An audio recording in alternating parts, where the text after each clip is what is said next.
This is the air. That is the glorious sun.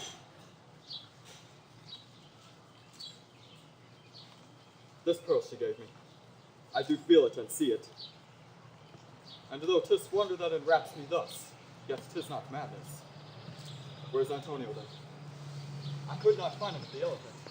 Yet there he was, and there I found this credit that he did bring to the town to seek me out. His counsel now might do me golden service, for though my soul disputes well with my sense that this may be some error, but no madness, yet doth this accident and flood of fortune so far exceed all instance, all discourse, that I am ready to distrust mine eyes and wrangle with my reason, that persuades me to any other trust, but that I am mad, or else the lady's mad. Yet if it were so, she could not sway her house, command her followers, take and give back affairs and their dispatch, with such a smooth, discreet, and stable bearing as I perceive she does. There is something in it that is deceivable. But here the lady comes. Blame not this haste of mine. If you mean well, now go with me with this holy man, into the chantry by, there before him, and underneath that consecrated roof, plight me the full assurance of your faith, that my most jealous and too doubtful soul may live in. You shall conceal it, while you are willing it shall come to know, what time we will our celebration keep according to my birth. What do you say? I'll follow this good man, and go with you, and, having sworn truth, ever will be true. Then lead the way, good father, and heaven so shine, they may fairly note this act of mine.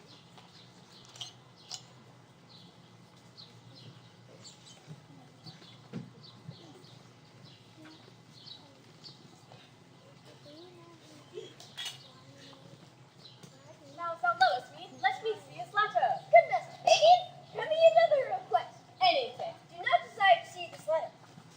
This is to give it off and recompense the die of my dog again. Belong you to Lady Olivia, friend? Aye, sir, we are summoned for trappings. I know thee well. How dost thou, my good fellow? True, sir. The better for my foes and the worse for my friends. No, just the contrary. The better for thy friend. No, sir, the worse. How can this be?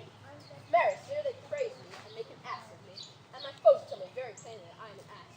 So that by my foes, sir, I benefit and acknowledge myself, and by my friends I am abused. So that conclusions be as kisses. If your foreign neighbors take a true affirmative, why then, the better for thy foes and the worse for thy friends. Why, this is excellent. By my troth, sir, no, though it please you to be one of my friends. Thou shalt not be the worse for me. There's gold. That would be double, sir. I wish you could make it up. Oh, you give me ill counsel. Oh, put your grace in your pocket, and let your flesh and blood obey it. Well, then, I will be so much a sinner as to be a double dealer. There's another. Primo secundo tertio is a good play. And, as the old saying goes, third pace for all. Third pace for all. Triplet is a good tripping game, sir. And the bells say Bennett they push you mine.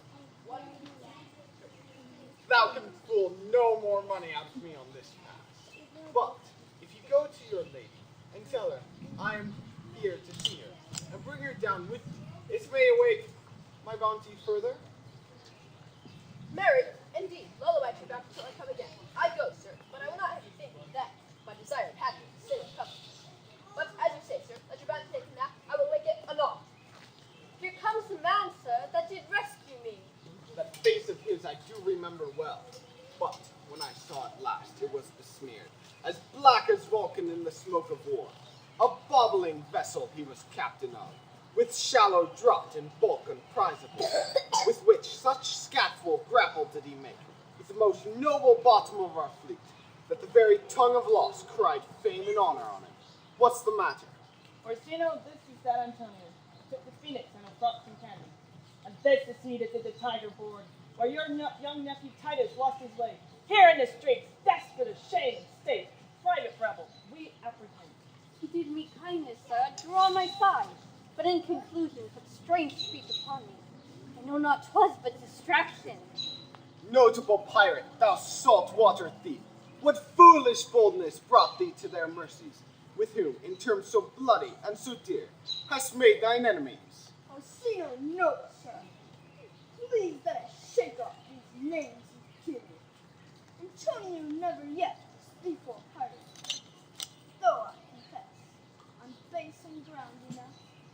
Shale's enemy, a witch drew me hither. This Merchant's great before their fireside. By the rude sea and rage and foamy mouth did I regime. Bereft how spent he was. His life I gave him, that to add my love, without intentional restraint.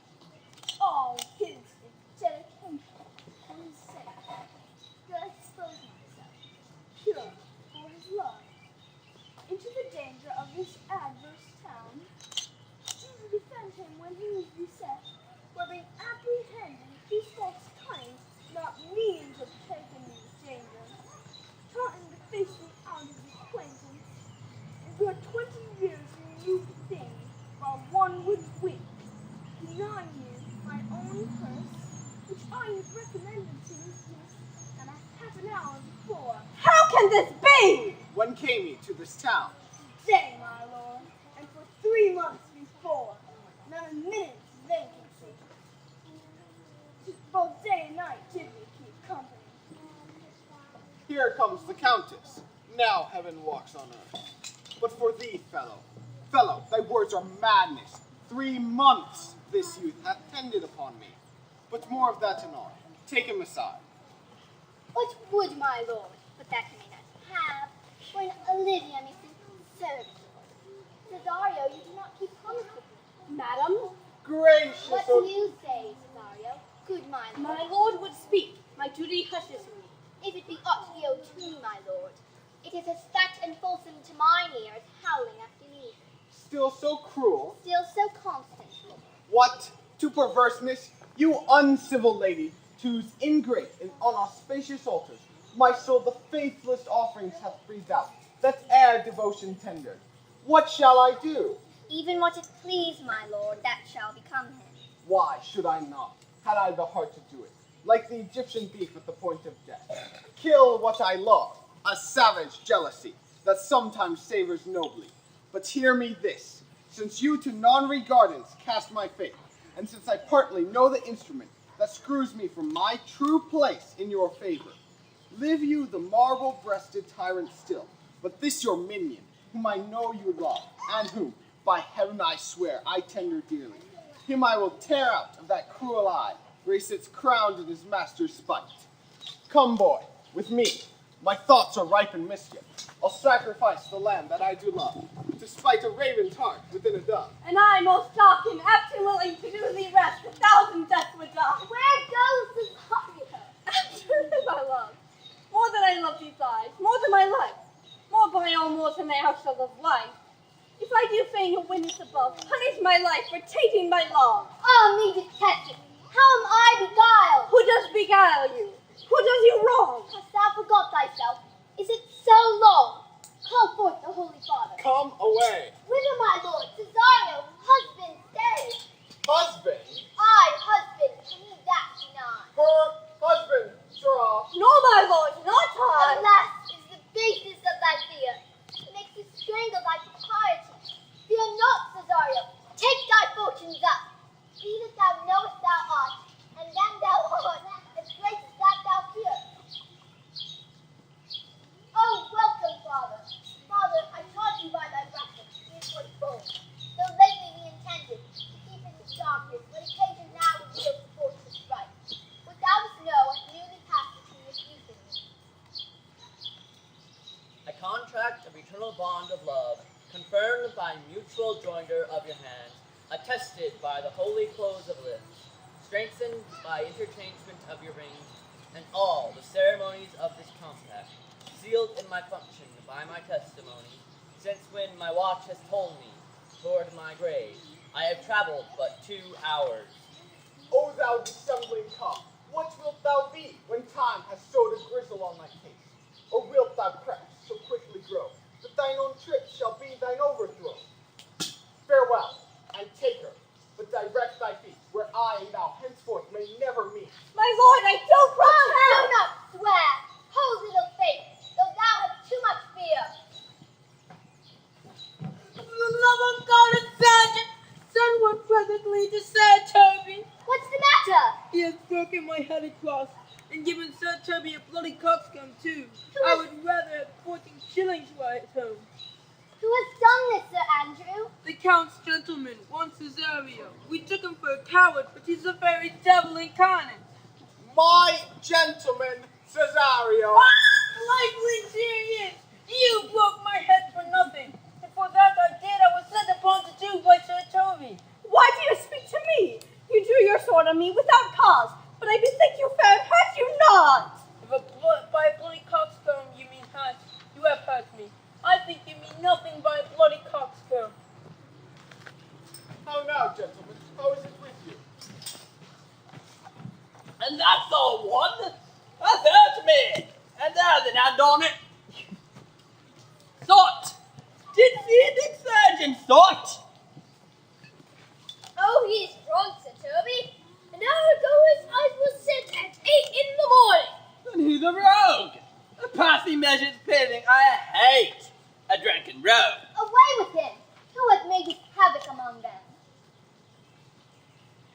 Well, we banded together, for we were hurt together. Will you help me?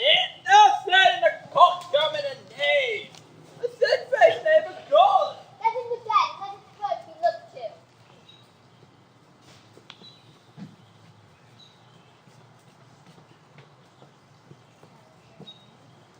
I am sorry, madam. I have hurt your kinsman, but had it been the brother of my blood, I must have done no less with wit and safety. You throw a strange regard upon me, and by that I do perceive it hath offended you. Pardon me, sweet one, even for the vows we made each other but so late ago. One face, one voice, one habit, two persons, a natural perspective, that is, and is not. Antonio, oh my dear Antonio, how have the hours racked and tortured me since I have lost thee? Sebastian, are you? Fearest thou that, Antonio? An apple, cleft in two, is not more twin than these two creatures. Which is Sebastian? Most wonderful. Do I stand there?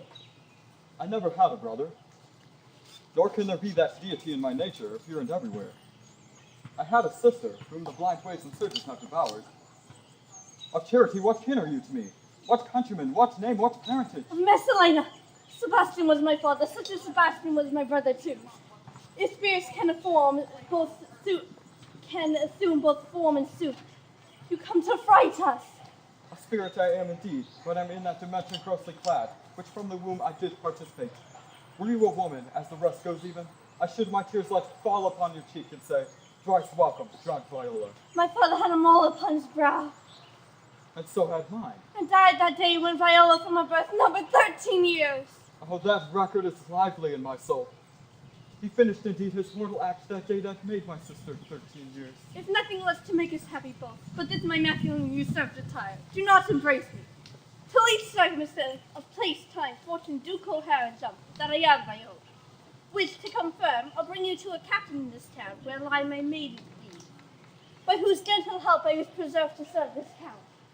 All the occurrence of my fortune since has been between this lady and this lord.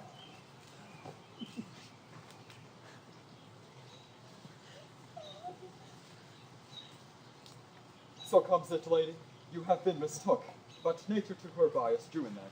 You would have been contracted to a maid, nor are you therein by my life deceived. You are betrothed both to a maid and man. Be not amazed, right noble is his blood. If this all be so, as yet the glass seems true, I shall have a share in this most happy wreck. Boy, thou hast said to me 1,000 times, thou never shouldst love a woman like to me. And all those sayings will I always swear, and all those swears keep us true in soul, as doth that orbed continent the fire that serves day from night. Give me thy hand, and let me see thee in thy woman's weeds. The captain that did bring me first on shore hath my maid weeds, by whose gentle help I was preserved, but in endurance is now at Malvolio, a gentleman and fellow of my lady. He shall enlarge him. Fetch Malvolio hither.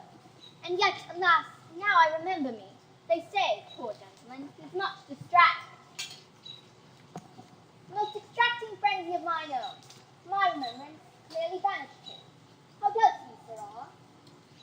Truly, madam, he looks pass up at the stag's end, as well as men in his case may do. And here has written a letter to you. I should have given it to you today morning,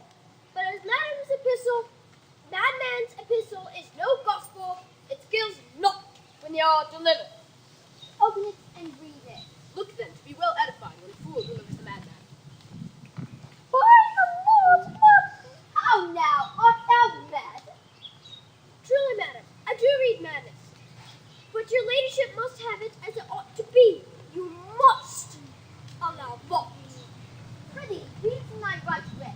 So I do, Madonna, but to read it in the right wits is to read thus. Therefore, proof it, my princess, and give you. I know. Read it, sweet girl. By the Lord, madame, you wrong me, and well to know, though you put me to darkness, give your drunken colours rule me, yet provide the benefit to my senses, as well as your ladyship. I have your own letter which induced me to the semblance I put on, with which I doubt not what to do myself much right, or you much shame. Speak of me as you please, I leave my duty little on thought of, and speak out of my injury, the badly used Malvolio. Did he write this? This sailor thought much of distraction. See him delivered. Fabian, bring him hither. So please, my lord, so please you, these things further thought on, to think me as well a sister as a wife. One day shall crown the alliance on it, so please you. Here is my house, and at my proper cost. Madame, I am most apt to embrace your offer. Your master quits you, and for your service done, so far against the metal of your sex, so far beneath your soft and tender breeding. But then, since you have called me master for so long, here's my hand.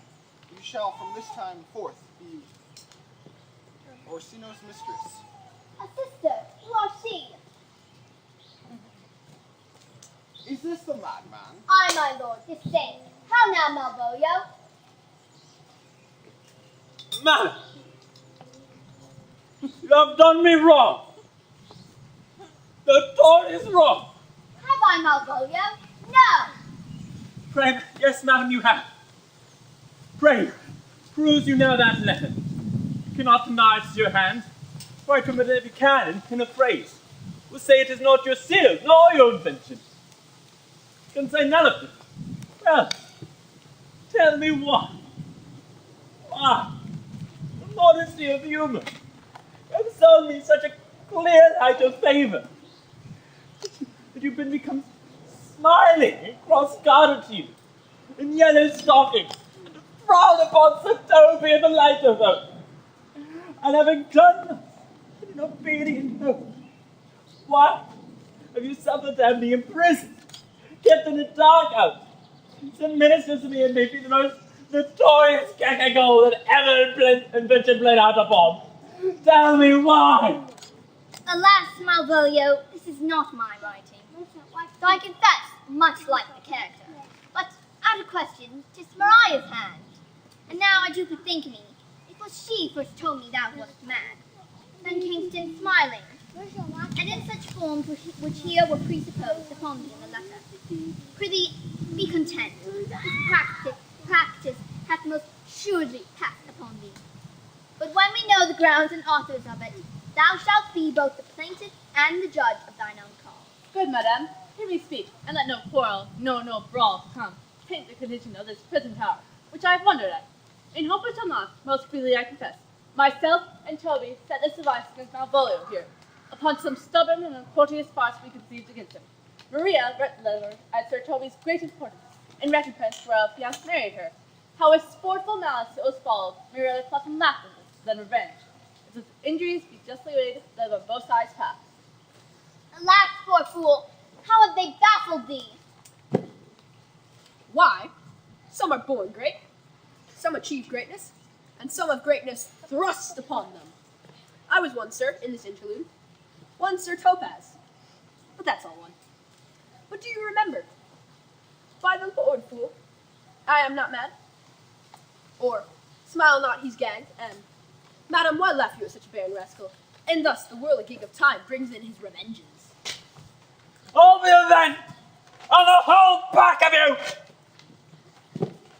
He hath been most notoriously abused. Seek him out. He has not told us of the captain yet. When that is known, and the golden time convents, a solemn combination shall be made of our dear souls. Until then, sweet sister, we shall not depart from you hence. Cesario comes, for so you shall be known while you are a man. but when in other habits you are seen, or Sino's mistress and his fancy's queen.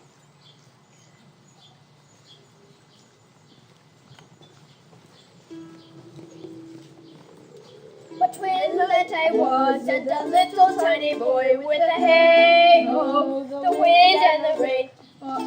For the foolish thing was but a toy, for the rain it raineth every day.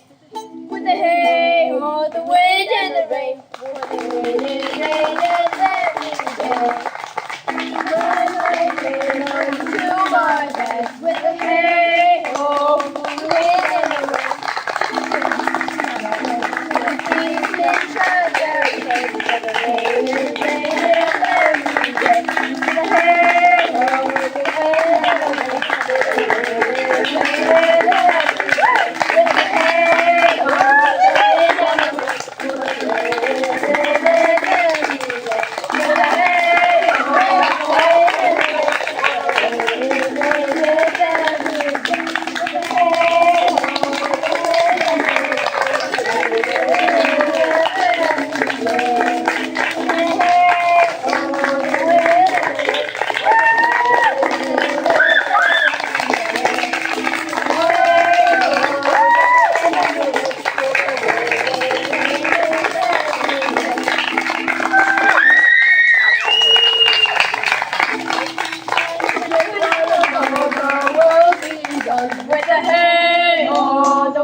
There's no pains. I take pleasure in it.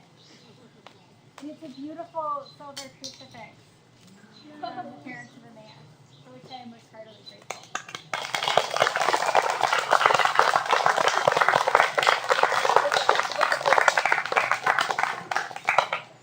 Aren't we taking cast pictures? And now we're taking cast pictures, so please leave your children with me for at least, well, the cast pictures and then the cleanup.